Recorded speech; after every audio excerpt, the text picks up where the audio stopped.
परिचय करून द्यायला लागलं की जरा अवघडल्यासारखं वाटतं. आपल्यात नसलेले गुण इतके दिसायला लागतात की आपण कोणीतरी दिव्य पुरुष असा एक साक्षात्कारी संत झाल्याचा फील अशा कार्यक्रमांच्या मधून यायला लागतो. त्यामुळे मी शक्यतो माझा परिचय काहीच नाही असं सांगत असतो. ते जरा बरं असतं. म्हणजे उगाच हे किती महान आहेत, ते किती महान आहेत असलं काही ऐकून घेतलं की तेवढ्यापुरतं असतं ते, हे किती महान आहेत ते. त्यामुळे ते कधी परिचय द्यायच्या प्रयत्नात मी जात नाही. आपला विषय आहे महाराष्ट्राच्या राजकारणाची सद्यस्थिती. त्यांनी माझा परिचय करून देताना एक वाक्य उच्चारलं होतं. माझं मूळ गाव रेणापूर आणि रेणापूर हा गोपीनाथ मुंडेंचा विधानसभा मतदारसंघ. जरा मी असा येतो यासाठी की माझा पोशाख बघा. गोपीनाथ मुंडेंच्या मतदारसंघातला मी असतो तर छानसा एक झब्बा, नेहरू शर्ट आणि त्यावरती जॅकेट घातलं असतं. बरोबर आहे. म्हणजे असा कंगवा काढून ते फिरवणं वगैरे सगळं असं झटका तो गोल कंगवा असा छानपैकी, तो रीडिंग गॉगल घेऊन असा इथे ठेवून मग असं करून बघणे. हे गोपीनाथ मुंडेंचा मतदारसंघ होता. माझा आजचा पोशाख तुम्ही बघितलाय कसा आहे तो? हा गोपीनाथ मुंडेंचा नाही आहे.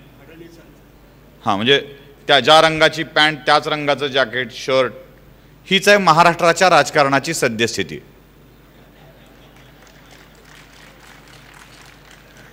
बस एका वाक्यात आजचा विषय संपतो. म्हणजे गोपीनाथ मुंडेंच्या मतदारसंघातल्या माणसाला अशा स्वरूपाचा पोशाख घालून यावा लागतोय, यात महाराष्ट्राच्या राजकारणाची स्थिती काय आहे हे तुमच्या लक्षात येऊन जाईल. तरी विषय दिलाय आणि बोललं पाहिजे ना, त्याशिवाय ते मानधन देणार नाहीत. मुल्ला नसरुद्दीन एकदा असेच माझ्यासारखे भाषणाला उभे राहिले. अत्यंत हुशार माणूस, चाणाक्ष माणूस. आता मुल्ला नसरुद्दीनची गोष्ट का सांगताय असं विचारू नका मला. म्हणजे गोष्ट सांगायला कुणाची तरी सांगायला हवी म्हणून मुल्ला नसरुद्दीनची सांगतोय. त्यांना सांगितलं की कुराणावर तुम्हाला बोलायला हवं. तुमचा खूप अभ्यास आहे, कुराणावरती बोला. आता मुल्ला नसरुद्दीनचा घोळ असा की कुराणाची काहीच माहिती नाही, काय बोलायचं. ते आले, अशीच लोक बसली होती आणि त्याने विचारलं, इथे बसलेल्या लोकांच्या पैकी कुराण कोणाकोणाला माहीत आहे? सगळ्या लोकांनी हात वर केले. ते म्हणाले माहीत आहे तर मग बोलायची काय गरज आहे. निघून गेले. लोक हुशार. दुसऱ्या दिवशी पुन्हा बोलवलं. त्यांनी पुन्हा तोच प्रश्न विचारला, इथे बसलेल्या कोणाकोणाला कुराणाची माहिती आहे? एकाने हात वर केला नाही. सगळे अशी हाताची गडी घालून बसले. ते म्हणाले तुम्हाला काहीच माहीत नाही तर मी कुराणाविषयी सांगू काय? गेले निघून. तिसऱ्या दिवशी पुन्हा हुशार लोकांनी बोलवलं. म्हणाले आत्ता जरा गंमत करू. इकडच्या लोकांनी हात वर केले, अर्ध्या इकडच्या लोकांनी हात खालीच ठेवला कुराणाविषयी कुणाला माहिती विचारल्यावर. ते म्हणाले अहो हे सोपं आहे काम. ज्यांना माहिती आहे त्यांनी माहीत नसणाऱ्यांना सांगावं, माझा वेळ का घालताय? आणि गेले निघून. तसं महाराष्ट्राच्या राजकारणाची सद्यस्थिती इथे बसलेल्या कुणाला माहीत नसेल असं आहे का? तामिळनाडूत जयललिताचा पराभव झालाच कसा यावर आपण तासनतास चर्चा करतो. उत्तर प्रदेशात योगीराज कसं चालू आहे यावर आपला कसला खल चालतो. टीव्ही समोर आपण इतके उत्साहित झालेलो असतो बुलडोजर बघितलं की. आणि हे म्हणले तसं अजून इथले कसं काय पेटले नाहीत असा विचार आपल्या मनात येतो. आणि का पेटले नाहीत, का पेटले नाहीत, का पेटले नाहीत असा प्रश्न विचारत राहतो कायम. आणि आपण पुन्हा गर्दी करतो ऐकायला महाराष्ट्राच्या राजकारणाची सद्यस्थिती. काय आहे ही सद्यस्थिती महाराष्ट्राच्या राजकारणाची? जसं मी पोशाखात तुम्हाला सांगितली ना महाराष्ट्राच्या राजकारणाची सद्यस्थिती, तशी एका शब्दात महाराष्ट्राच्या राजकारणाची सद्यस्थिती सांगतो आणि इथे विषय संपतो.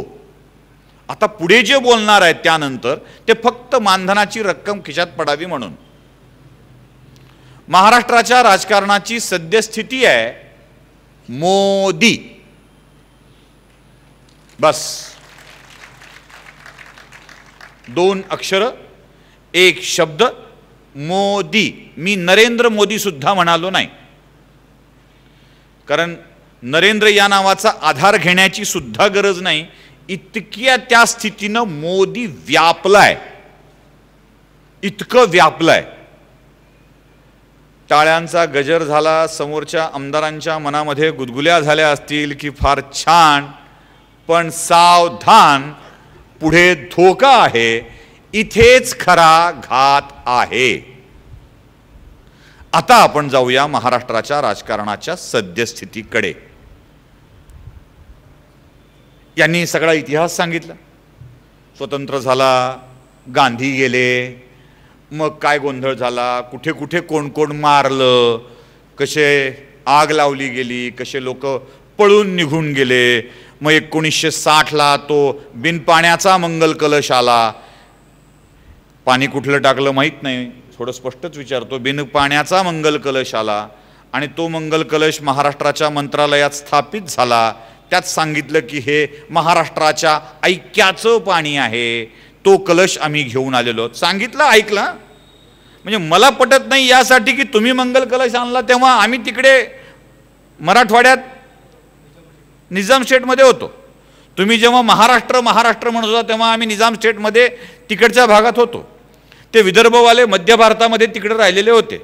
त्यामुळे महाराष्ट्र नावाचा प्रकार इथल्या लोकांनी मंगल कलशात घेऊन आणलेला नकाशा म्हणजे त्याला महाराष्ट्र असं समजायचं, असं इथली लोक म्हणतात म्हणून समजायचं. पश्चिम महाराष्ट्रातल्या 2-4 लोकांनी समजलं म्हणून म्हणायचं. मला तरी वाटलं नाही कधी आम्ही महाराष्ट्राचा घटक झालोत म्हणून, नाही वाटलं मला कधी आम्ही महाराष्ट्राचा घटक झालोत म्हणून. जसं हे आत्ता बोलता बोलता म्हणाले ना अध्यक्ष कार्यक्रमाचे, त्यांची मराठवाडी भाषा बघितलं की वेगळीच खुमारी येते. आलताव का गेलताव का, आमच्या मराठी भाषेला तुम्ही मराठी कधी समजलंच नाही आणि तरीही आम्ही महाराष्ट्राचं समजून घ्यायचं,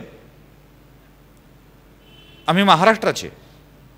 आमच्याकडं अजूनही नद्यात पाणी मागायला नाशिकला म्हणावं लागतं, द्या रे पाणी द्या, प्लीज पाणी द्यावं, नगरवाल्यांनो पाणी द्यावं, नाशिकवाल्यांनो पाणी द्यावं. तुमच्याकडं त्यांच्याकडं मरणाचा पूर झाला की ते पाणी आमच्याकडं धो साठवून पाठवलं जातं आणि ज्या दिवशी आमची प्यायला महाग असतो ना, आत्ता नाही आहे पाणी, तेव्हा नाशिक आणि नगरवाले आमचं काय असा प्रश्न विचारतात. अहो जिथे पाणी महाराष्ट्राला महाराष्ट्र देत नाही तिथे एकसंघ महाराष्ट्र अशी भूमिका येईल अशी अपेक्षा तरी कशी ठेवायची.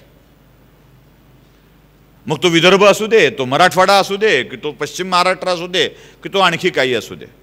म्हणजे आत्ता सुद्धा बघा तुम्ही सद्यस्थितीमध्ये कौतुक कुठलं चाललंय. म्हणजे एक आम्हाला आनंद आहे, तेवढे धन्यवाद ते देवेंद्र फडणवीसांचे यांचे, नितीन गडकरींचे, की त्यांनी किमान आमचे रस्ते तरी केले. अहो आमच्या अर्ध्या माणसांच्या भरगड्या गेल्या हो, प्रवास करून करून करून असे बेकार रस्ते होते. एक समृद्धी झाला आणि आम्हाला किमान ठाण्यापर्यंत यायला तरी सवलत झाली. अजूनही ठाण्यापर्यंत यायला प्रॉब्लेमच आहे. त्या भरवीरला उतरलं की पुन्हा त्या फाट्यावर यायचं आणि तिथून इथपर्यंत यायचं म्हणजे फार वेळ लागतो. किमान ती समृद्धी महामार्ग झाला आहे आणि गडकरींनी काही 2-4 महामार्ग आमच्या भागातले केलेत म्हणून तरी बरं आहे. आपण महाराष्ट्राला कधीच जोडलंच नाही आहे, कधीच जोडलं नाही आहे. आपण ते भारताविषयी म्हणत गेलो की भारत नावाचा एक चित्र माणूस मागं लावा, माणूस जोडला की भारत जोडला, हे असे फार छान छान छान छान वाक्य आपल्याला ऐकवले जातात. माणूस जोडला की भारत जोडला आणि आम्ही झालो, माणूस जोडला की भारत जोडला आणि आम्ही एकसंध झालो. तसं महाराष्ट्र कसा जोडायचा हा प्रश्न आमच्या समोर आहे. जोडायचा कसा महाराष्ट्र?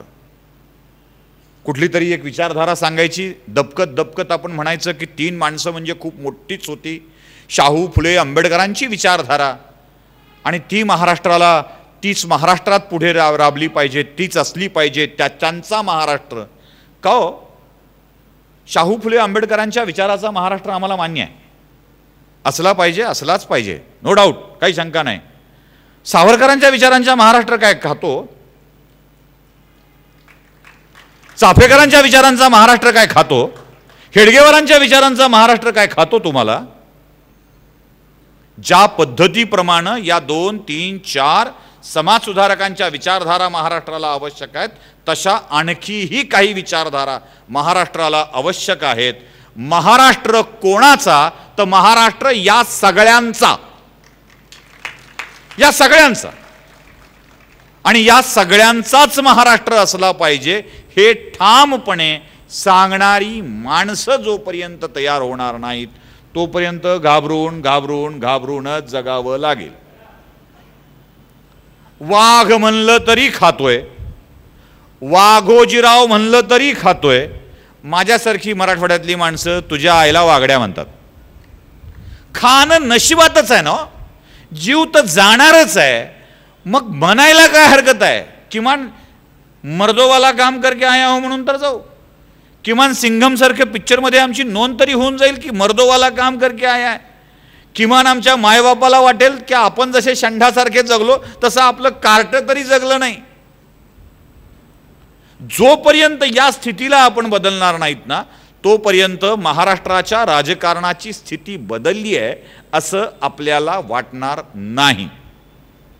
काय झाली आहे महाराष्ट्राच्या राजकारणाची सद्यस्थिती? मोदींच्या विश्वविजयानंतर, मी विश्वविजय हाच शब्द वापरतो, विश्वविजय हाच शब्द वापरतो कारण हे खुर्ची टाकून वाळूत समुद्र किनाऱ्यावर बसलं आणि तिकडं मालदीव संपलं.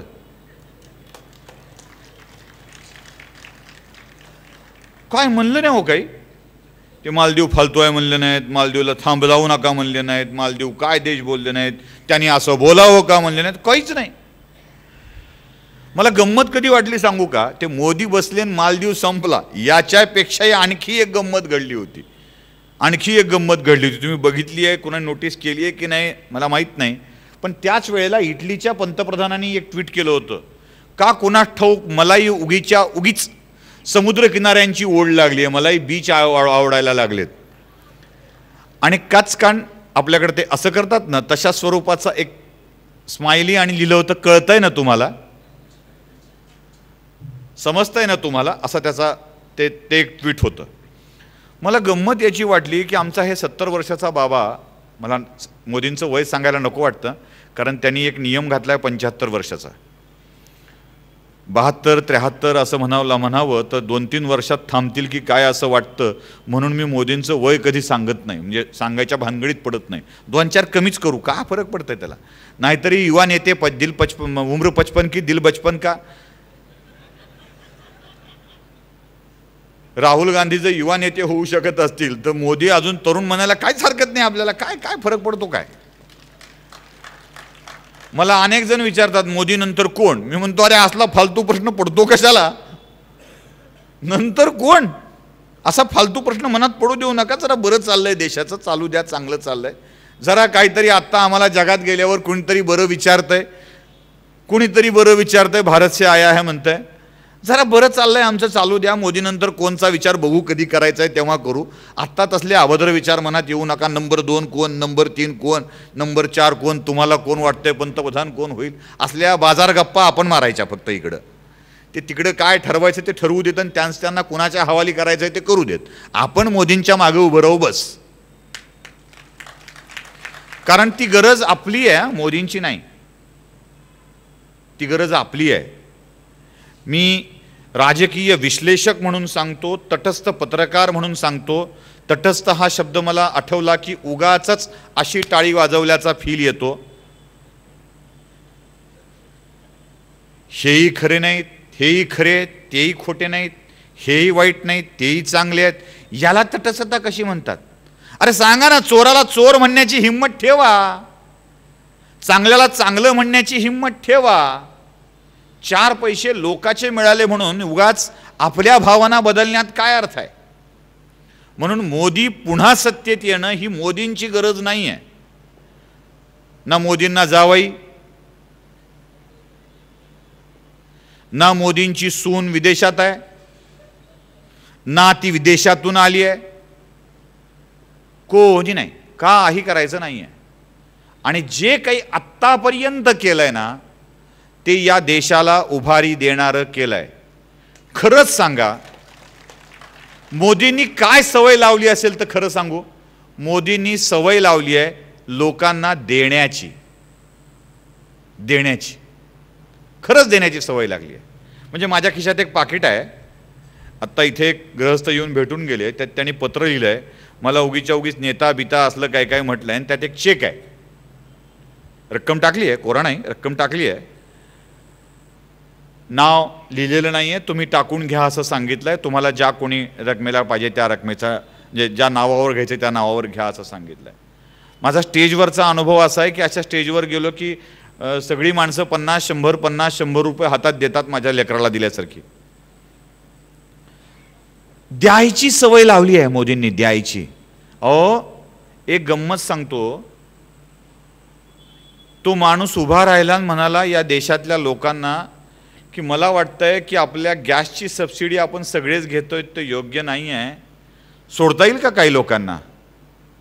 आणि या देशातल्या करोडो लोकांनी एका मिनिटात गॅसची सबसिडी सोडली, एका मिनिटात सोडली. आता ती कमी झाली आहे, पण ज्या वेळेला मिळत होती तेव्हा 400, 500, 600 रुपये मिळत होती. एका मिनिटात करोडो लोकांनी गॅसची सबसिडी सोडली. भारताच्या लोकांना आपल्या भल्याकरता, देशाच्या भल्याकरता सबसिडी सोडावी वाटली. आपण सबसिडी कधी सोडत नाही. आपल्या भारतीय माणसांचं वैशिष्ट्य आहे, आपण सबसिडी कधी सोडत नाही.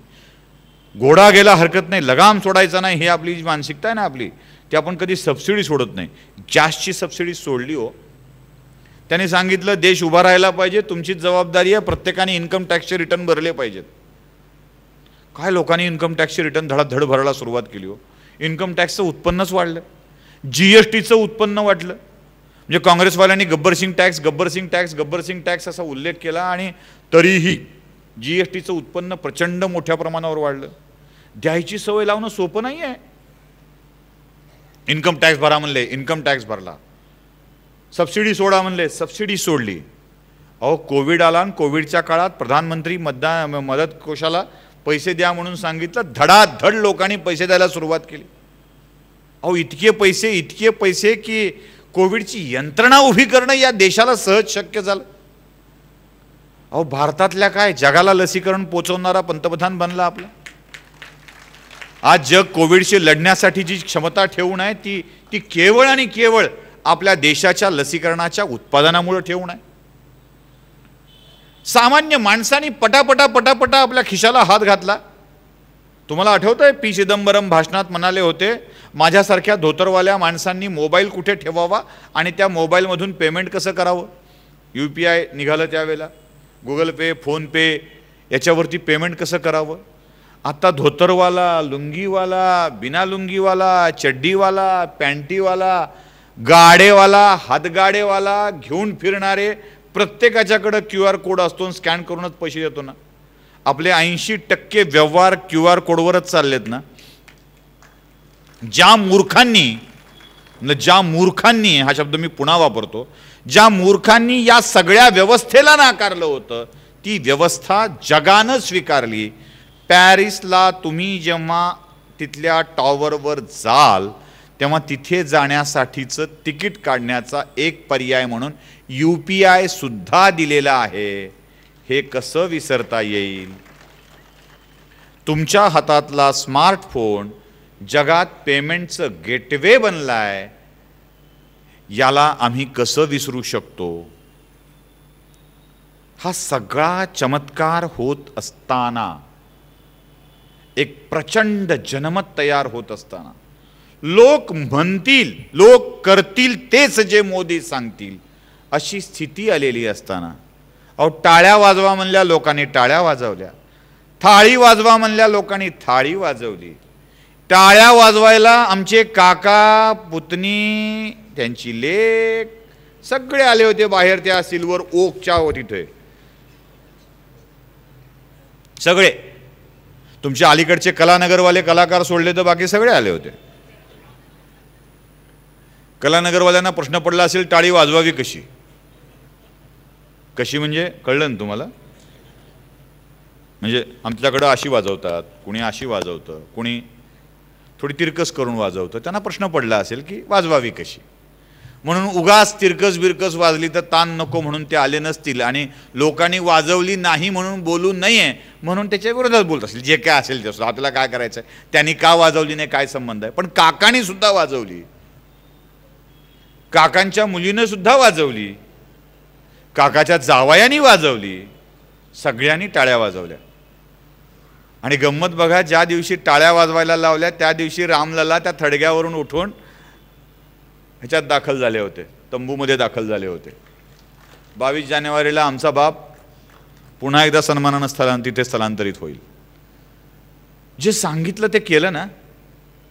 जे सांगितलं ते केलं. ज्या 370 साठी अट्टहास केला ते घडलं, संपलं. आता जम्मू काश्मीरमध्ये पुन्हा असल्या फुटीरतावाद्यांना संधी मिळणार नाही अशी अवस्था आणून ठेवली आणि आता आम्ही जम्मू काश्मीरला निर्भयपणे जाऊ शकतो. इकडे निर्भय बनो असं म्हणत महाराष्ट्रात फिरू शकतो जितका आहे ना, तितकेच निर्भय होऊन आम्ही काश्मीरला जाऊ शकतो. 370 हटवलं. ट्रिपल तलाकचा मुद्दा होता तोही संपवून टाकला.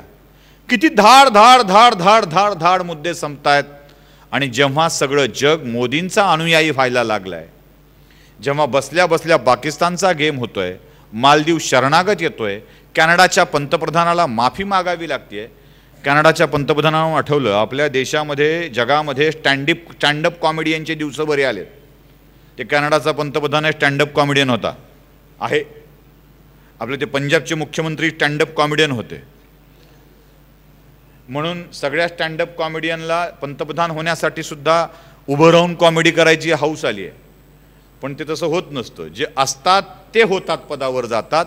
पदावर जायचंय म्हणून कॉमेडी केल्यानं नसतं होत. इधर से आलू डालूंगा उधर से सोना निकलेगा नसतं होत. ते लिटर आणि किलोतला ज्यांना फरक कळत नाही त्यांनी काय करावं, सोडून द्या.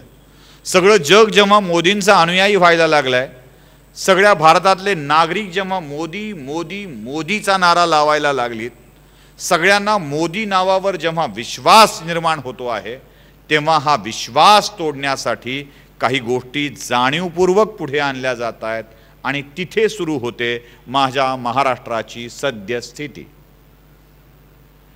एकाने कोरोनात सांगितलं, म्हणले लाल बाल पाल, पंजाब, बंगाल आणि महाराष्ट्र या तिघांनीच क्रांती केली होती. कोण सांगितलं आठवलं ना? म्हणजे मी काही वेगळं खुलासेवर सांगण्याची गरज नाही आहे. अखिल भारतीय टोमणे सेनेचे अध्यक्ष, अर्ध्या धला व लावून त्यांनी सांगितलं की लाल बाल पाल काय असतं. आणि हे कशावर सांगितलं तर पंजाबात पंतप्रधानांची रॅली अडवून त्यांना घेरण्यात आलं म्हणून सांगितलं. बंगालात जय श्रीरामच्या नाऱ्याला विरोध केला गेला म्हणून सांगितलं. आणि आम्ही महाराष्ट्रात संपवू अशी भावना ठेवली म्हणून सांगितलं. लाल बाल पाल, बंगाल बघेल, पंजाब बघेल आणि महाराष्ट्र बघून घेईल असं सांगितलं. आणि याच सांगण्याला दुजोरा मिळावा यासाठी महाराष्ट्राचं वातावरण बदलण्याचा प्रयत्न झाला.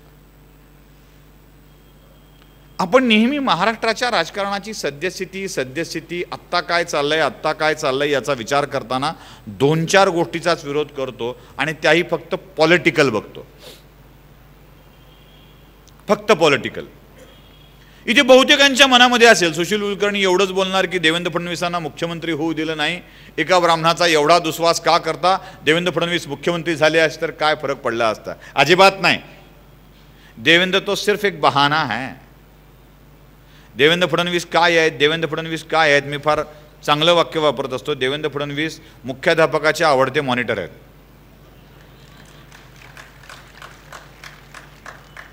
भाऊ म्हणतात लंगड्या गाईतलं वासरू शहाणं, पण या गाई लंगड्या तरी का म्हणाव्यात हा प्रश्न आहे. गाय लंगडी का असे ना, पण खुलभर तरी दूध देणारी असते. आमच्या गाई भाकड पण आहेत. म्हणजे भाऊ तोरसेकर असं म्हणतात की हे लंगड्या गाईतलं शहाणं वासरू आहे, पण मी म्हणतो हे मुख्याध्यापकाचे आवडते मॉनिटर आहेत आणि मुख्याध्यापक मोदी आहेत. त्यामुळे आवडता मॉनिटर बऱ्यापैकी चांगल्या गोष्टी आपल्या मॉनिटरकडून, आवडता मुख्याध्यापक आपल्या आवडत्या मॉनिटरकडून करून घेत असतो. अजिबात नाही. देवेंद्र फडणवीस तो एक बहाणा आहे. देवेंद्र फडणवीसांना खाली खेचणं, खाली दाखवणं हे नाटक आहे. यांचा खरा राग मोदींच्यावरती आहे आणि फडणवीसांना समोर करून तो मोदींवरचा राग काढतायत. याचं लोक ऐकतात कसं, एवढ्याच एक विषय आहे आणि तेवढ्याच विषयावर मोदींना खाली खेचण्यासाठी हे सगळं चाललंय. जे काही चाललंय ते त्यासाठी चाललंय. मग महाराष्ट्रात जातीय समीकरण पेटवा, जातीय संघर्ष पेटवा, वेगवेगळ्या जाती एकमेकांच्या विरोधात भडकवा. आता मी त्या कशा भडकवल्या त्या जवळचा साक्षीदार आहे. 50-50 किलोमीटरवरचा साक्षीदार आहे. त्यामुळे मला ते चांगलं माहीत आहे. ते तपशीलवार कधीतरी पुन्हा असाच माझ्या म्हातारपणी इतिहास सांगण्याची वेळ येईल. तुमच्यापैकी कुणी असाल नसाल,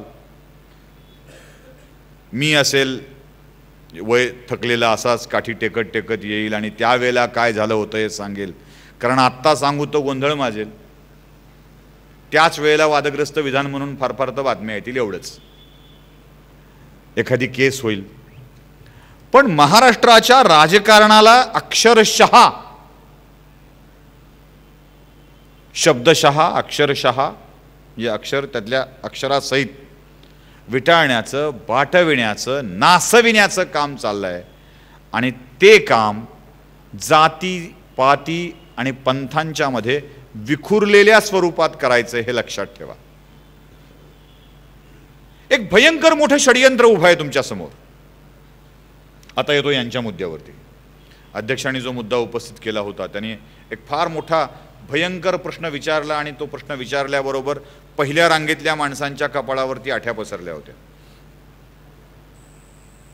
भाजप प्रखर हिंदुत्ववादी भूमिका घेऊन पुढे का येत नाही? महाराष्ट्रात योगी सारख्या कारवाया भारतीय जनता पार्टीचे नेते, सरकार का करत नाही? कशा करता अजित पवारांना मंत्रिमंडळात घेतलं? काय कारण होतं? असे अनेक प्रश्न आपल्या सगळ्यांच्या मनामध्ये आहेत. आता जेव्हा महाराष्ट्र एका भयंकर अराजकतेच्या, जातीय संघर्षाच्या उंबरठ्यावर उभा आहे. केळकर साहेब, ठाण्यात पुण्यात बरं असतं, किमान एका कॉलनीत 5-50 घरं असतात. आमच्या कॉलनीत एकच घर असतंय माझ्यासारख्या कुलकर्णी, जोशी, देशपांडे नावाच्या माणसाचं. एखादा व्हिडिओ करून घरी जाताना पोरग बाहेर खेळत असेल तर डर क्या होता है पता चलता है, डर क्या होता है. काळजाचा थरकाप उडतो आणि तेव्हा काळजी घ्यावी लागते. त्या भीतीच्या उंबरठ्यावर एक एक घर असलेला माणूस जगत असताना देवेंद्र फडणवीसांनी विधान भवनात माझ्या वडिलांना गळ्याला चाकू लावल्याचा उल्लेख करून त्यांचा शिक्का गरज नसताना माझ्यावर मारून टाकला.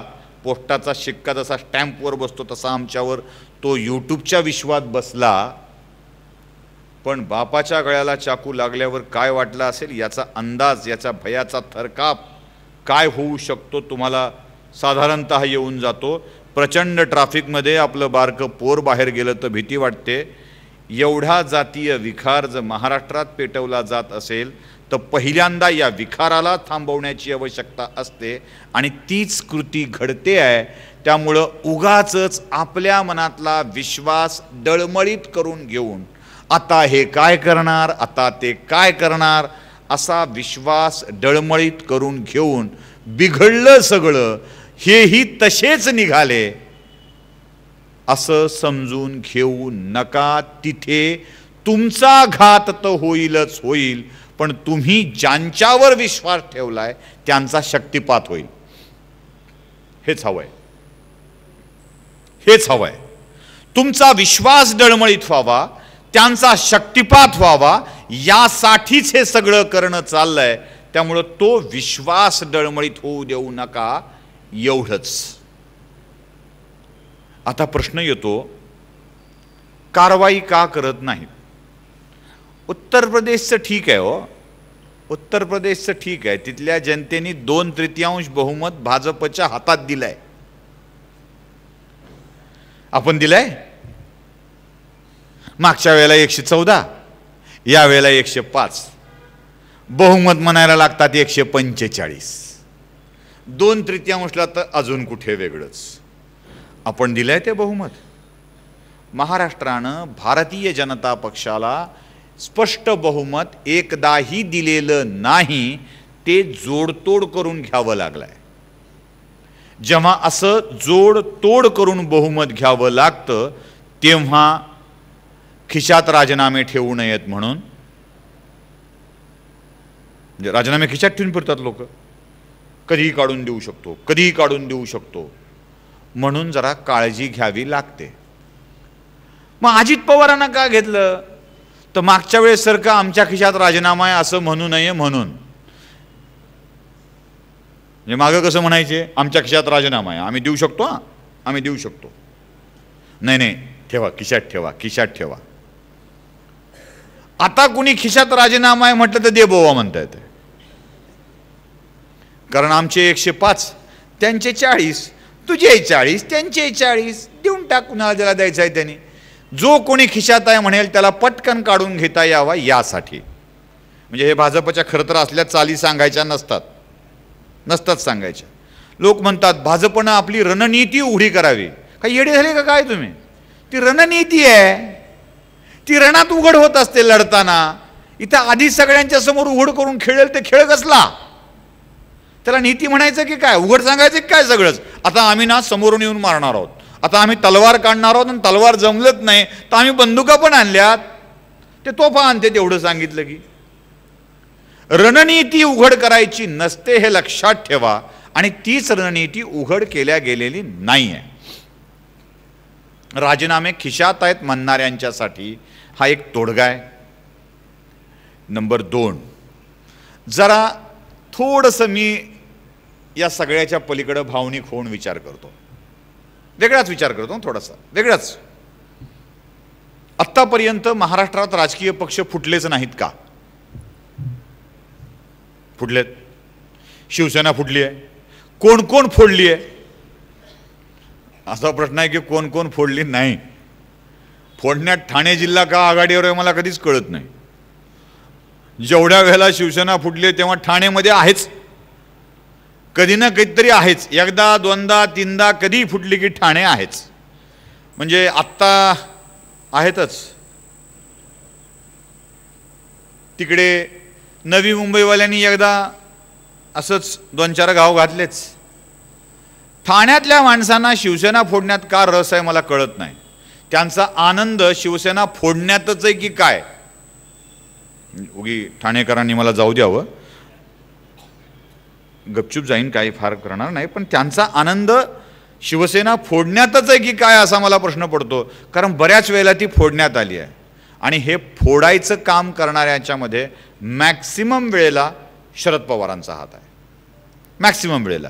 आत्ताच फक्त पवारांचा नाही, आत्ताच नाही फक्त आत्ताच्या फुटीत, पण मॅक्सिमम वेळेला शरद पवारांचा हात आहे. इथून फुटलेली माणसं, शिवसेना फुटलेली माणसं ही नेहमी राष्ट्रवादीकडं किंवा काँग्रेसच्या शरद पवार गटाकडे गेलेली आहेत. क्लिअर? भारतीय जनता पक्ष फुटलेला नाही आहे का? फुटलाय. कितीतरी वेळेला फुटलाय. म्हणजे अण्णा डांगेंच्या पासून, म्हणजे अण्णा जोशींच्याही मनात पक्ष सोडण्याचा विचार आला होता. आपण जावं का? त्यांचं कुणाशी प्रेम होतं हे सगळ्या जगाला ठाऊक आहे. भाजपचाही फुटला. आमचे धनंजय मुंडे गेले आमच्या काकांना सोडून दुसऱ्या काकाकडं, आमच्या काकांना सोडून त्यांच्या काकाकडे गेले, ते फुटला ना. भाजप फोडण्यामध्ये कोणाचा हात होता? शरद पवारांचा. काँग्रेस फोडण्यात कोणाचा हात होता? दोनदा फोडली काँग्रेसचं. कोणाचा हात होता? शरद पवारांचा. हायेस्ट शिवसेना 13 आमदार. मग पुढे कधी 4-5 जमेल तसे घ्या, जमेल तसे घ्या असं करून फोडाफोडी झाली ना. हात कुणाचा होता? शरद पवारांचा. 13 पासून 1, 2, 3, 4 अशा आकड्यापर्यंत कायम दुसऱ्याचे पक्ष फोडणारे काका, यांचा पक्ष फोडणारा वीर कुणी निपजतच नव्हता. पक्ष फोडण्याची एक्सपर्टी होती काकांची.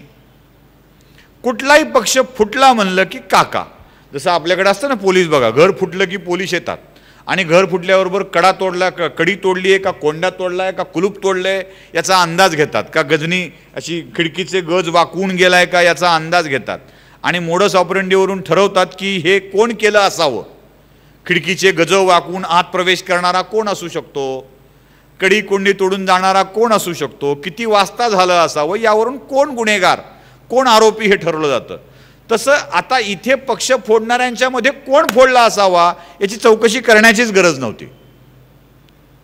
एकच नाव यायचं, एकच काका, एकच नाव काका. आता या गुन्हेगारात मॉनिटरचा समावेश झालाय. ते तर एक्सपर्ट झालेत. एकदा घुसला की 40, 13 नाहीच, 4 नाही, 13 नाही, 2 नाही, 1 नाही, ठाण्यातून 1 आणला नाही, ठाण्यातलाच लीडर 40. बरं, 1 ठाण्यात घेऊन मोठा केला आणि ठाण्यातला दुसरा येत नाही त्याला इतका छोटा केला की काही बोलत सुटलाय. जे 1 मोठा केला, 1 छोटा केला. जितेंद्रियम बुद्धिमतां वरिष्ठम. ते बुद्धिमतां वरिष्ठमला श्लोकात बदलतो मी, बुद्धिभ्रष्टम वरिष्ठम म्हणत असतो. तुम्हाला जमेल ना जायला इथून? आपण काय बांधलेलंच आहे. मी बुद्धिभ्रष्टम वरिष्ठमच म्हणत असतो अशा माणसाला. नाव जितेंद्रिय ठेवलं म्हणजे इंद्रियावर विजय मिळाला असं होत नाही. नाव सोनूबाईन हाती कथलाचा वाळा असं आपल्याकडं म्हणी आहेत. एखाद्याचं नाव अमर असतो तर लहानपणीच मरतो. तसं मायबापांनी नाव काय ठेवलं म्हणून आपल्या इंद्रियाचं दमन करून त्याच्यावर नियंत्रण ठेवता येऊ शकेल असं नाही. 1 मोठा केला, 1 छोटा केला. 40-40चं वक्कल फोडण्याची क्षमता आपल्या मॉनिटरमध्ये आहे. आपल्या मॉनिटरमध्ये आहे. मैं तो क्या मेरे बच्चे भी खेल कर लेते हैं, मोदींनी दाखवून दिलं. किसने किया? अरे अपने बच्चों ने किया. बच्चे करते ऐसा काम अपना. कोण केलं बाबा? पंटर लोक कर देते हैं कुछ भी. आता काय करणार, पोरांनी केलं म्हणल्यावर सांभाळून घ्यावं लागतं.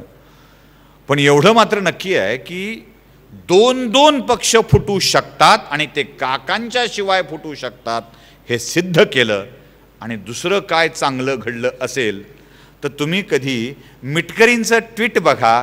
ज्या वेळेला आपल्या इंद्रियावर जय नसलेल्या माणसांनी राम काय खातो याविषयीचं विधान केलं होतं, त्यावेळेला मिटकरींचं ट्विट बघितलंय का तुम्ही कधी? ज्यांनी मम भार्या समर्पयामी सारखा खोटा मंत्र म्हणून उगाचच उद्धार करण्याचा प्रयत्न केला होता. ते मिटकरी म्हणतात प्रभू रामचंद्रावर आरोप करणं म्हणजे मूर्खपणाचा कळस आहे.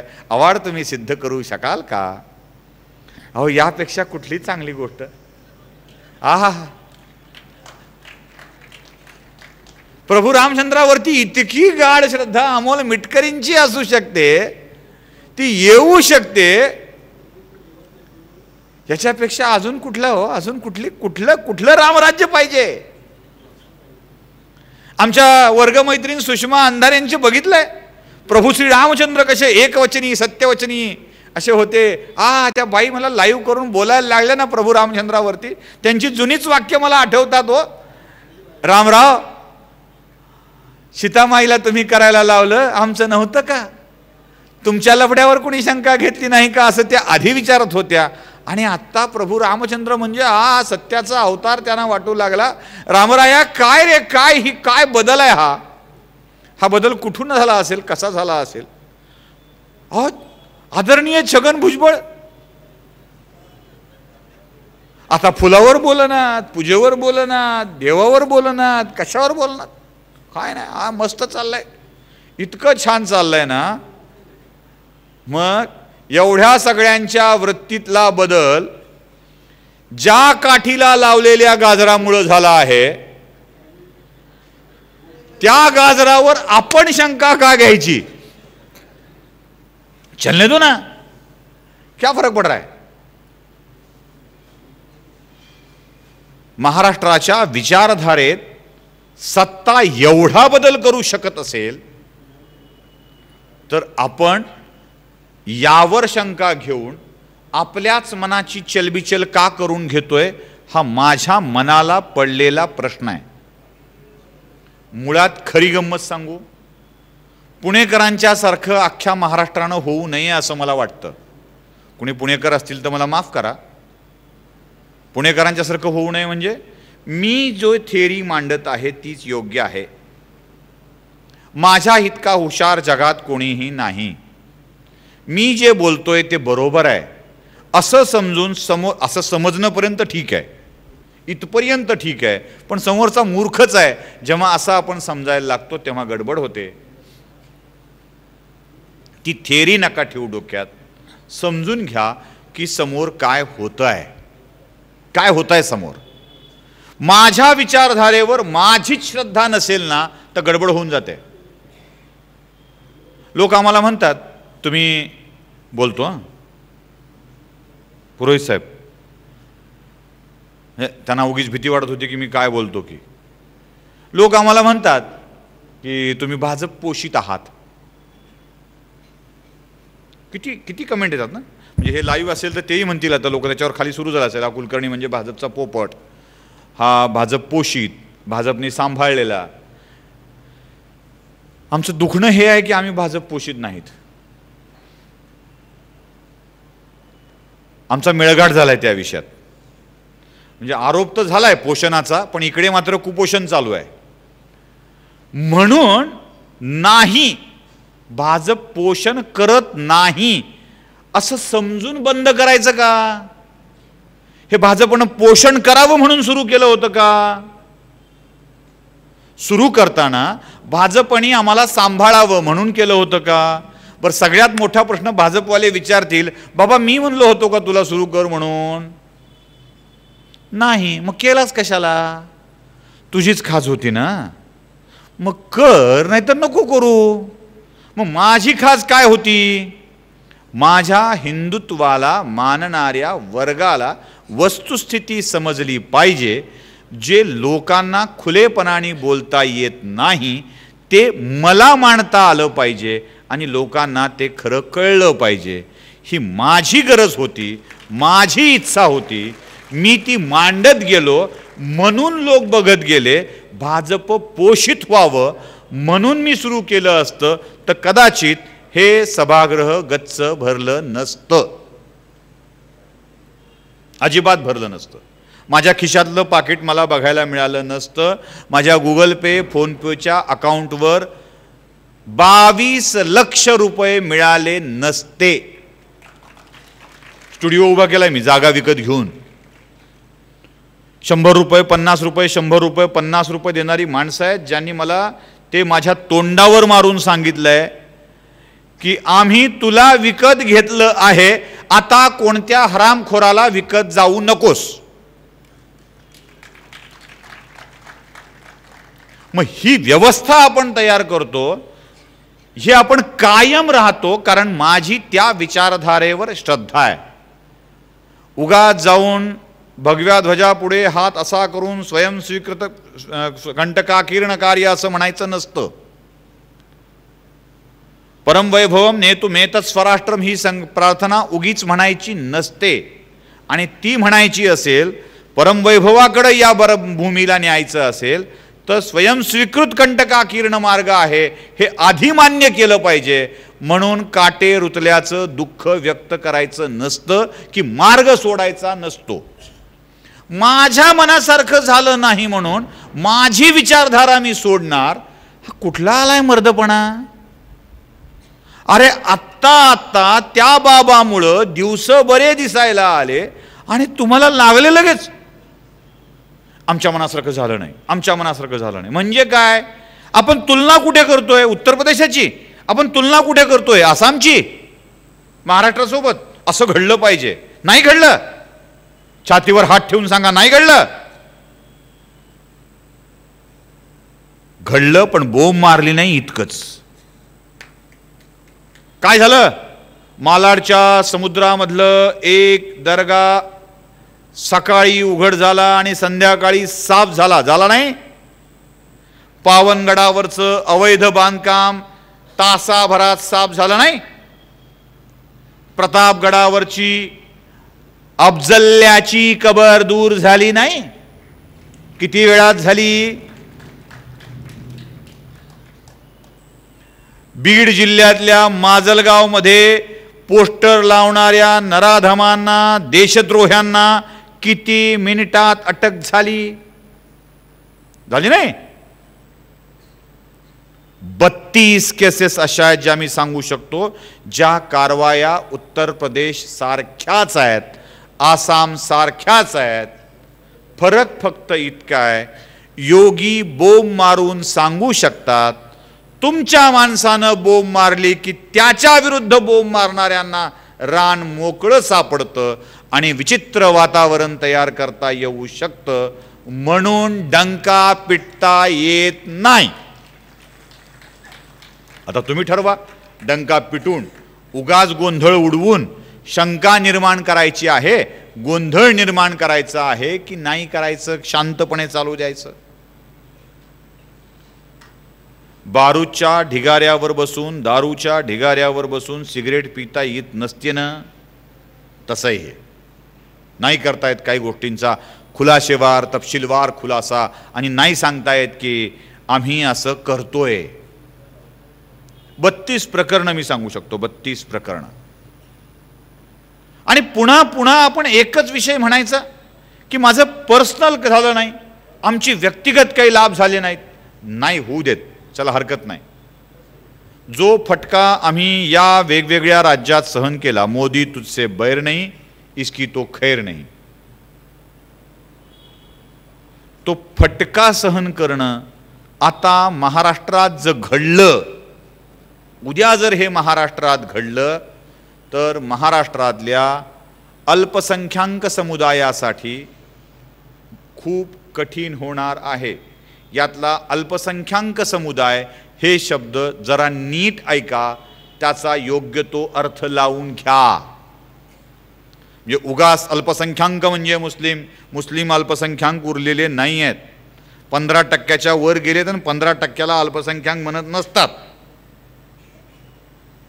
ते एक मोठा पाठ झालेत लोकसंख्येचा. उगाच तिकडं लगेच घेऊन ते अल्पसंख्याक का असल्या शब्दावर जाऊ नका, त्याचा योग्य तो अर्थ लावून घेण्याची सवय ठेवा. खूप अवघड होईल.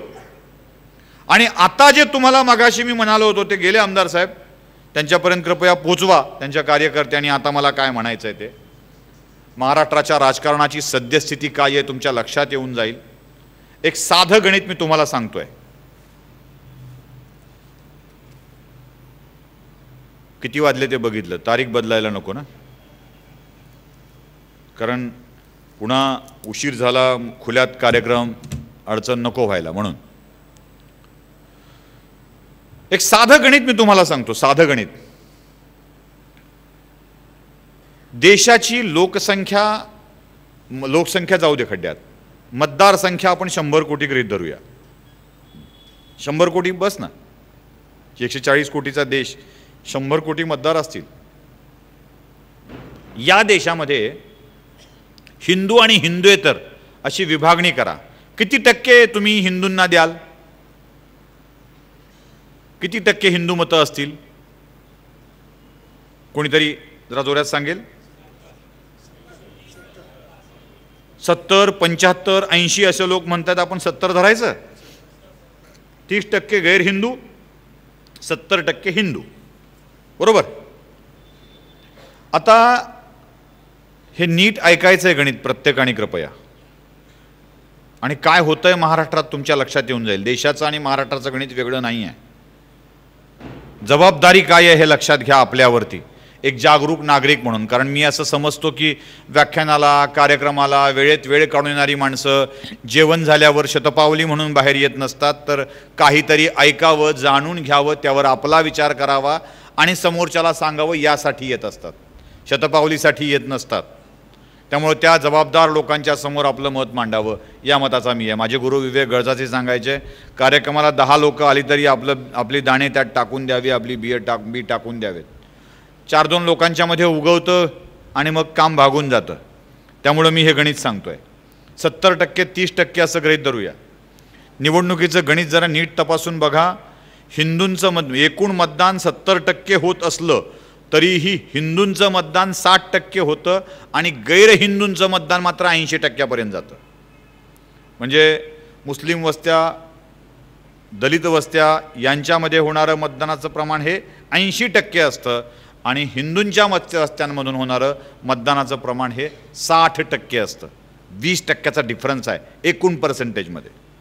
आता 30 कोटी मतदारामध्ये 80% मतदान झालं. किती कोटी मतदान झालं? 24 कोटी, बरोबर आहे? 8 त्रिक 24 कोटी मतदान झालं. 70% हिंदूत 60% मतदान झालं. किती झालं? 7 जखम 42 कोटी 24 कोटी.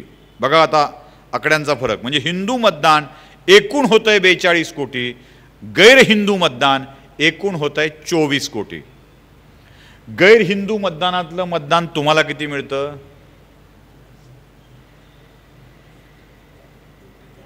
0. हिंदू मतातलं तुम्हाला किती मिळतं? पुन्हा 60% यायचं, पुन्हा 60%. हा किती झालं? 42 कोटीच्या 60% किती झाले? 24 कोटी. हे 24 कोटी, हे 24 कोटी तुम्ही आलात बरोबर. तुमच्यातलं आणि त्यांना होणारं मतदान किती असेल? हिंदूंचं नुसत्या हिंदूंचं आपण 40% जरी गृहीत धरलं तरी 4×4 कोटी तिकडं जातील. 24 अधिक 16 त्यांच्या यशाचं गणित पुढे सरकतं. तुम्हाला हिंदूंची अधिक मतं मिळूनही तुम्ही अपयशी होता. मग पर्याय काय आहे? धोका कितीही मोदी मोदी मोदी मोदी मोदी मोदी म्हणून चला, कितीही मोदी मोदी म्हणून चला, आहे ना धोका? हिंदू वस्त्यांच्या मधून मतदान झालेल्यातलं एकूण 60% काढलं, त्यांना 40% दिलं, ते विभागलेलं गेलं असं गृहीत धरलं. ज्यांना मिळाय त्यांना इकडचंही विभागलं गेलं असं गृहीत धरूया. सगळ्याकडे विभागलं गेल्यानंतर त्यांचा 24 विभागल्यातलं 1-2% जरी मिळालं तरी 25 कोटी होतं आणि ते मतांच्या मध्ये पुढे सरकतात. हे गणित तुम्हाला समजावून सांगितलंय. यश मिळालं नाही तरीही उत्तर भारतातल्या मागं झालेल्या 3 राज्यांच्या निवडणुकांमध्ये काँग्रेसला मिळालेली एकूण मतं अधिक आहेत तरी काँग्रेस पराभूत झाली. बरोबर आहे? तेलंगणाच्या सहित एकूण मतं जर मोजली तर भाजपची मतं कमी होतात, काँग्रेसची मतं अधिक होतात. 1%चा फरक येतो. तरीही 3 राज्यात काँग्रेस पराभूत होते, एका राज्यात चांगली जिंकते. याचा अर्थ असा आहे त्या राज्यामध्ये हिंदूंनी केलेली मतं विभागली गेली आणि गैरहिंदूंची मतं एकसंधपणे काँग्रेसच्या मागे उभे राहिली. आता धोका महाराष्ट्रात इथे वाढतो. कितीही मोदी मोदी म्हणा, जर हिंदू मतांचं एकत्रीकरण सोडून द्या. मला एकत्रीकरणाविषयी काहीच नाही म्हणायचं, काहीच नाही म्हणायचं एकत्रीकरणाविषयी. करा नका करू, काय करायचंय ते कसं होईल काय होईल सोडून द्या. पण जोपर्यंत झडझडून हिंदू बाहेर पडणार नाही मताला, जोपर्यंत हिंदू वस्त्यातून होणारं मतदान 80% जाणार नाही, तेव्हा तुमच्या मनातला माणूस निवडून येण्याची शक्यता कमी होते. आणि खास करून त्यावेळी ज्यावेळी राज्यातलं वातावरण पेटविण्याचा पूर्ण प्रयत्न चालला आहे, तुमच्या विरोधी मतांना एकत्रित केलं जातं आहे. काहीही करा, 1-2%चा फरक करा आणि मग राज्यात सत्ता येण्याच्या शक्यता संपवून टाका. मग बघूया जातीय द्वेष पसरून काय होऊ शकतं ते. ही जेव्हा एकत्रित भावना चालू आहे तेव्हा अशा वेळी माझा विचार करणं हे ब्राह्मण म्हणून असू नये, कोणत्या जातीचा म्हणून असू नये, मराठा म्हणून असू नये, लिंगायत म्हणून असू नये, तर माझा विचार करणं मारवाडी, गुजराती, ब्राह्मण, मराठा या सगळ्याच्या पेक्षा कुठलं असलं पाहिजे तर ते हिंदू म्हणून विचार करणं असलं पाहिजे. मी जोपर्यंत हिंदू म्हणून विचार करणार नाही, हिंदू म्हणून बाहेर पडणार नाही, हिंदू म्हणून मतदान करणार नाही, तोपर्यंत मी तरी माझ्या राज्याला, माझ्या देशाला उभा करू शकणार नाही. हे लक्षात घ्या. ज्यांना याची जाणीव झाली आहे त्यांनी किमान एका माणसाला याची जाणीव करून देणं आवश्यक आहे. आपलं कुटुंब सोडून दुसऱ्या कुटुंबातल्याला. आपलं कुटुंब सोडून यासाठी म्हणतोय मी की तुमचंच पोरग तुमचं ऐकल याची शाश्वती नाही म्हणून. म्हणजे उगाच आपल्या कुटुंबात सगळेच सजग आहेत, सगळेच चांगले आहेत असा काही गैरसमज करून घेऊ नका. कारण जोडून सुट्टी आल्यावर तुमचंच काटतं तुमच्या सुनेला घेऊन कधी विकेंडच्या सुट्टीवर निघून जाईल आणि मतदान काय पुन्हा करता येईल याचा विचार करेल सांगता येत नाही. त्यामुळं अजून एका परिवाराला जागृत करण्याचा प्रयत्न आपण जोपर्यंत करणार नाही तोपर्यंत ही धाकधूक मनातली कमी होणार नाही. मोदी तो आया, मोदी तो आया, आएगा तो मोदी ही, मोदी के सिवा है कौन. हे असले भंपक विचार डोक्यात ठेवून आपण जे गाफील राहतोय ना, तो घात करण्याची शक्यता आहे, लक्षात घ्या. असं कोणी म्हणणार नाही आणि कदाचित तुम्ही मला शिव्या घालात, येडा झाला काय कुलकर्णी, सगळ्या तू रोज तर चॅनलवर सांगतो आएगा तो मोदी आणि इथं काय भंपकपणा लावलाय हा, तू तर म्हणतोय कसा येईल मोदी. येडाच झालाय, कारण आकडे सांगतायत खरा खेळ. आम्ही असेच गाफील राहिलो, आएगा तो मोदी ही, हो हे नक्की आहे, पण लाने वाला कौन है. खुलबर दुधाची गोष्ट तुम्हाला माहिती आहे ना. एका राजानं त्याला देवाने स्वप्नात सांगितलं म्हणे की तुझ्या महादेवाला जर दुधामध्ये भिजवून टाकलं, दुधात भिजवून टाकलं, त्याला गच्च तुझा गाभारा जर दुधानं भरला तर तुझ्या राज्यात पाऊस पडेल. मग राजानं दौंडी पिटवली. ते म्हणाला आता उद्या सकाळी सगळ्याच गावातल्या लोकांनी आपल्या घरातलं प्रत्येक दूध आणून, जेवढं दूध आहे तेवढं आणून त्या महादेवाच्या गाभाऱ्यात टाकून द्यायचं. नाली बिली बंद केली, ते बाहेर पाणी येणारं सगळं तीर्थ जिथून येतं, नाली म्हणायचं नसतं. देवाचं पाणी इथून बाहेर पडतं त्याला नाली म्हणायचं नसतं. तीर्थाचं गोमुख जिथून असतं त्याला बंद करून टाकलं आणि सांगितलं की उद्या सगळ्यांनी पाणी भरलं पाहिजे, आपलं दूध भरलं पाहिजे. झालं सुरू. गावातला माणूस दुधाचा कॅन घेऊन यायचा, दूध भरायचा. राजानं पहाटे पहाटे सगळ्याला सांगितलेलं होतं 5 वाजता मी दार उघडणार आणि बघणार की किती दूध भरलेलं आहे, गाभारा गच्च भरलेला असलं पाहिजे आणि सांगितलं. राजानं दार उघडलं, दुधाचा एक थेंब नाही, सगळं पाण्यानं गच्च भरलेलं. ते म्हणला हे काय झाली भानगड. ते म्हणले प्रत्येकाला वाटलं सगळे दूध टाकणार आहेत, मी कॅनभर पाणी टाकल्यानं काय फरक पडतो. अख्ख्या गावानं फक्त पाणीच आणून टाकलं. म्हणले एकही दूध आणून टाकणारा नव्हता, एकही दूध आणून टाकणारा नव्हता. तसा आम्ही आमच्या महादेवाचा गाभारा पाण्यानं भरणार आहोत का याचा विचार करायचा. महाराज जन्मावा लोकाच्या घरात हे नको,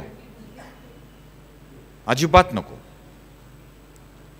या भारताचा आकार, शक्ती, उकार सगळंच बदलायचं असेल ना, तर त्यासाठी मोदी काहीच करू शकणार नाही आहेत, काहीच करू शकणार नाही. मोदी है कौन. अहो जिथे रामाला त्याची बायको सोडायला आम्ही भाग पाडलं, इतके नालायक आम्ही. चांगलं घेऊन आलं होतं रावणाकडून वापस, 4 दिवस राहिलं होतं, ती गर्भवती काय राहिली ना, आमच्या मनात नको नको ते पाप काय आले ना, आम्ही सांगितले राजा कुठं असा असतो का, म्हणले दुसऱ्याकडे राहिलेली बायको आणतो, त्यांनी दिली नेऊन सोडून. इतके पापीन नालायक नतद्रष्ट आम्ही. जिथे रामाचा दैवी अवतार काय करू शकला नाही, तिथे हा दुसरा विष्णूचा अवतार, 10 अवतार झाले होते, 11वा वाटतं मला, कल्कीचा अवतार हाच आहे की काय असा माझा भ्रम आहे. माझा आहे. प्रत्येकाने आपापलं ठरवावं काय ते. हे बिचारे काय करणार आहेत. प्रजा नादान असली, यथा राजा तथा प्रजा हे सोडून द्या, यथा प्रजा तथा राजा आता स्थिती आलेली आहे. प्रजा नादान असेल तर ती काहीच करू शकत, राजा काहीच करू शकत नाही. हे आम्ही आत्तापर्यंत अनुभवलं आहे. प्रजा सहकार्य करणारी झाली की राजा वाटेल ते करू शकतो, हे सुद्धा आम्ही अनुभवलं आहे. लोकांनी इटलीतली एक बाई आणली म्हणे, आमच्यात तर पंतप्रधानच नादाला लागली आहे. प्रजा सक्षम असेल तर राजा काय करू शकतो. अति बाई वाटेल तेव्हा मेलोडी नावाचं फोटो टाकते हो, मेलोडी लिहून. इथपर्यंत गेलं ते. काय होऊ शकतं. प्रजा पाठीशी असेल तर राजा काय करू शकतो. कॅनडाच्या पंतप्रधानाला माफी मागायला भाग पाडू शकतो. मालदीवच्या 2 मंत्र्यांना त्यांच्या मंत्रिपदावरून निलंबित करायला लावू शकतो. हो, आज श्रीलंका कशावर जगताय तुम्हाला माहित आहे. श्रीलंकेतल्या माकडांचं मांस आणि मेंदूंची निर्यात करून श्रीलंकेवर जगण्याची पाळी आली आहे. पाकिस्तान सारखा देश, तेही फक्त चीनलाच निर्यात करू ना, बाकी कोणी घेत नाही. पाकिस्तान सारखा देश अन्नान्न दशेला लागलाय. तिथला प्रत्येक माणूस तिथल्या पंतप्रधानांना शिव्या घालतो आणि आपल्याला बरं म्हणतो, ही स्थिती आली आहे। नेपाळची अवस्था ही वाईट आहे। बहुतेक शेजारच्या देशावर चीन आक्रमण करत असताना भारताची स्थिती मात्र मजबूत करत हा माणूस निघालेला आहे। अशा वेळी महाराष्ट्रातल्या पादऱ्या पावट्यांच्या राजकारणावरून त्यांच्या इच्छानुसार आम्ही काहीतरी वेगळा बदल करावा आणि त्यांचा शक्तिपात होईल अशी कोणती कृती करावी असे प्रयत्न करू नयेत, तरच महाराष्ट्राच्या राजकारणाची आजची स्थिती उद्याच्या राजकारणाला उज्ज्वल करणारी असेल। तुमची लेकरं भविष्यात सुखानं जगू शकतील, अन्यथा ती स्थिती देखील तुमच्या पुढच्या पिढीच्या वाट्याला येणार नाही आहे, हे लक्षात ठेवा। महाराष्ट्रात आज जे घडतंय ते देवेंद्र फडणवीसांना खाली खेचायचं म्हणून नाही, अजित पवारांना त्यांची अवकात दाखवायची म्हणून नाही, एकनाथ शिंदेंना गद्दार सिद्ध करायचं म्हणून नाही, तर हे सगळे त्या मोदी नावाच्या माणसाच्या मागे उभे राहिलेले आहेत। यांना संपवलं की मोदींची ताकद संपते आणि ती संपली की नंगा नाच करायला मोकळं रान मिळतं। हे ज्यांना ठाऊक आहे ते सगळे या मोहिमा घेऊन निघालेले आहेत। महाराष्ट्रात चालू असलेल्या मोहिमांचा अंदाज तुम्हाला आहे का? सगळ्या मोहिमा तपासून बघा। राहुल गांधी खालून निघाले, वर गेले, त्याने काय सांगितलं म्हणजे मोहब्बत की दुकान लगाने जा रहा हूं। आता मोहब्बत की दुकानचा अर्थ काय असतो? मोहब्बत तो बेची नहीं जाती हे आम्हाला माहित आहे। नगदी प्रेम कुठे मिळतं हेही आम्हाला माहित आहे। म्हणजे पुणेकरांना मोहब्बत की दुकान बुधवार पेठेत माहित आहे, ते फेमस आहे म्हणून एक नाव मला माहित आहे। ठाण्यात कुठे आहे मोहब्बत की दुकान मला माहित नाही। मुंबईत सगळी ग्रँड रोडवर मोहब्बत की दुकानच चालते म्हणे। काला हाऊस, पीला हाऊस, नीला हाऊस, हिरवा हाऊस, कोणतं का हाऊस असणार तिथेही मोहब्बत की दुकानच चालते म्हणे। म्हणजे जे प्रेम द्यावे प्रेमळांना, त्याग ही त्याची कसोटी, या कविता ऐकून वाढलेले आम्ही। प्रेम कोणीही करेना का अशी फिर्याद खोटी, प्रेम लाभे प्रेमळांना त्याग ही त्याची कसोटी। म्हणजे त्याग या किमतीवर प्रेम मिळतं हे आम्हाला ठाऊक आहे।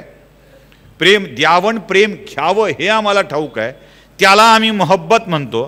पण दुकानात मोहब्बत मागायला गेल्यावर छटाकभर, तासभर, रात्रीची, 2 रात्रीची, 6 दिवसाची मोहब्बत फक्त पैशानं मिळते आणि जिथे पैशानं मोहब्बत मिळते त्याला वेश्यालय म्हणतात।